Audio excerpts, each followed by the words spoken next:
the environmental simulator plunged toward absolute zero. Frost crystallized rapidly across the human soldier's skin, his vital signs fading to violent static on the diagnostic displays. He needed only to speak the abort command to survive, but his gaze remained locked on the trapped civilian avatars as the ice claimed him. What does it take for a human to bleed for a world that isn't his? Subscribe to witness the cost of loyalty. Let's return to where the fire started. 5 days ago, the most pressing danger Jax Carter faced was the starchy, abrasive collar of his ceremonial dress uniform chafing his neck. Sovereign Vespera watched from the elevated dais of the Grand Hall, her posture perfectly straight, her expression an impenetrable mask. Below her, the diplomatic banquet was a sea of calculated grace and whispered politics. And then there was the human. Jax moved along the perimeter with a measured, predatory rhythm. To the luminary, humans were blunt, unrefined creatures, fragile beings governed by chaotic impulses and remarkably short lifespans. Yet, as Vespera tracked his path, she found her attention snagging on the terrifying economy of his movements. He did not blink when the Grand Chancellor dropped a crystal goblet. He did not flinch when the percussion band struck their resonant gongs. He simply watched. The heat radiating from his skin seemed entirely out of place in the climate-controlled elegance of Lumina Prime. His eyes, a shade of blue that mirrored Terra's oceans, swept the crowd, constantly calculating angles, threats, and exits. A soft chime vibrated against Vespera's wrist console.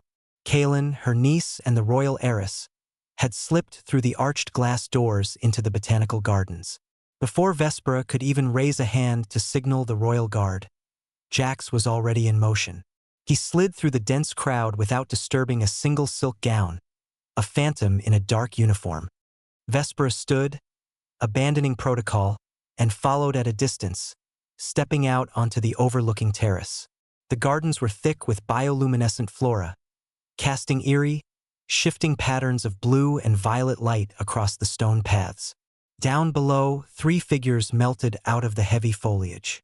The distinct, metallic whine of charging energy weapons cut through the ambient music drifting from the banquet.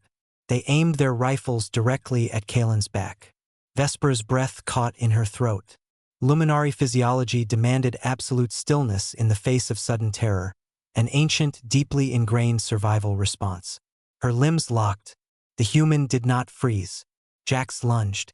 He did not draw his sidearm. He did not shout a warning to the heiress. He simply threw his entire mass into the open space between the girl and the assassins. He twisted his body in midair to intercept the rogue energy bolts, absorbing the lethal strikes across his back and shoulder. The air instantly cracked with the sharp smell of scorched fabric and searing flesh.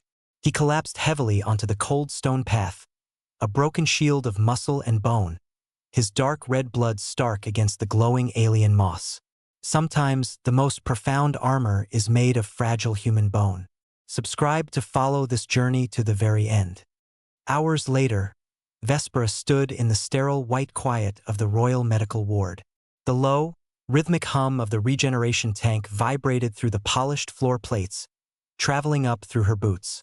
Jax floated in the dense suspension gel, his damaged tissue knitting together at a rate that thoroughly baffled the attending medical droids. Vespera pressed her palm against the reinforced glass. The surface was freezing, but the memory of his reckless sacrifice burned hot in her chest. Logical self-preservation dictated that one should never sacrifice oneself for an alien stranger. It defied every ancient tradition her people held regarding detachment and tactical withdrawal. Yet, this human had done it without a second thought. It was a terrifying kind of vulnerability that looked uncomfortably like true strength. When the gel drained and he finally awoke, coughing and shivering violently on the biobed, Vespera did something entirely unprecedented. She dismissed the royal guards from the room. She approached him slowly, carrying a heavy, velvet-lined box. Inside rested the crest of Lumina, a 7-pointed star pendant forged from deep-core iridium. It was a highly formal, politically motivated military honor, traditionally reserved only for fleet admirals and planetary heroes. She reached out and pinned it to the coarse fabric of his recovery tunic. As she secured the clasp, his fingers brushed against the back of her hand. His skin was still fever-warm, a stark contrast to her cool touch. "You protected the bloodline," Vespera said. She kept her voice perfectly level, hiding the strange flutter in her pulse. "The Sovereign owes you a debt." Jax looked down at the heavy metal star resting against his chest, then up into her eyes. He didn't look honored. He just looked exhausted. The very next evening, Vespera summoned him to her private study.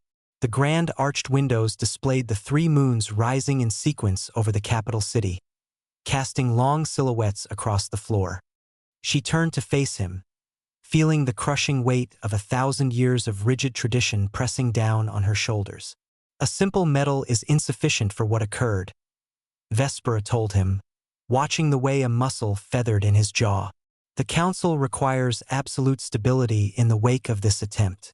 I require a partner who understands the physical cost of survival."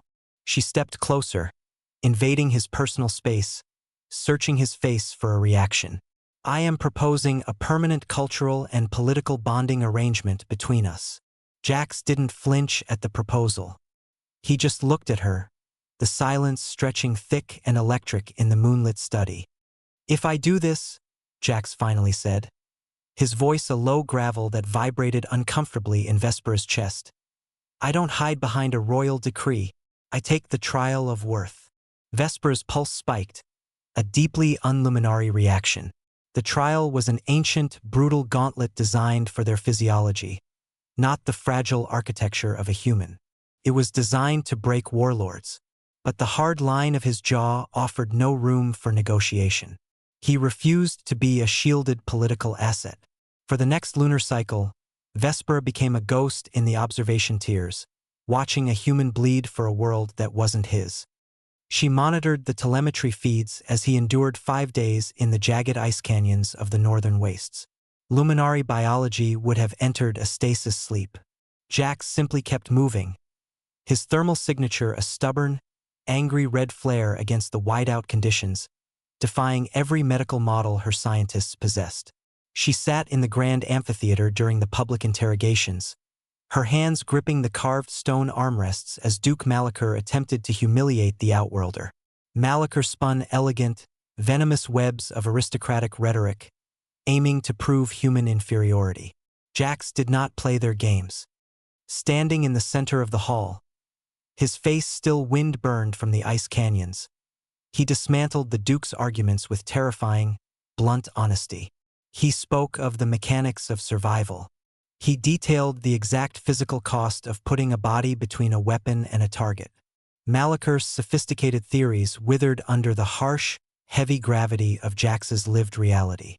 The entire court sat in stunned, absolute silence. Then came the final test, the 0-point simulation.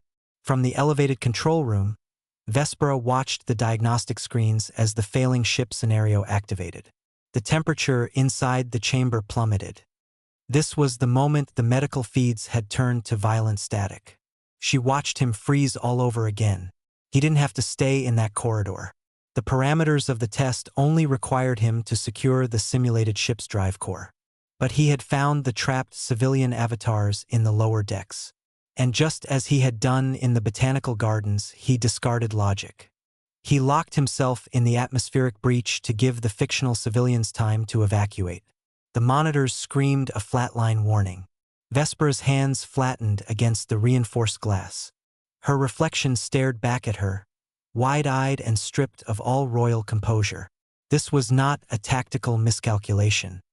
This was the terrifying core of his nature. He was a creature who valued fragile, simulated lives over his own biological imperative. It was a terrifying vulnerability, and it was the strongest thing she had ever witnessed. When the heavy doors of the simulation chamber finally unlocked with a hiss of pressurized air, he stumbled out. His skin was pale, slick with synthetic frost, his muscles trembling violently. He bypassed the waiting medical droids entirely. He walked straight up to the observation deck glass, tracking her face through the frost, and held her gaze until his breathing steadied. Hours later, in the quiet dimness of her private chambers, He set his terms. He stood close enough that she could feel the residual artificial cold still radiating from his uniform. An equal partnership, Jack stated, his voice raspy but entirely steady. Kalen goes to Terra. She needs to learn who my people actually are, not what your archives say. And I take command of the Royal Guard. I retrain them. No more standing perfectly still while the threat moves. Vespera looked up at him. She felt the rigid, centuries-old armor of her cultural conditioning cracking wide open, exposing something raw and entirely new underneath. She didn't look away. Agreed, she whispered. Months later, the central courtyard hummed with the energy of 1,000 dignitaries. The heavy scent of bioluminescent flora drifted on the warm wind. Under the vast, open expanse of the midday sky, Jack stepped up beside her. He wasn't wearing his tactical armor. He reached out, his warm, calloused fingers finding hers in front of the entire assembly. As their hands linked, Vespera felt the heavy iridium weight of the crest of Lumina resting against his chest.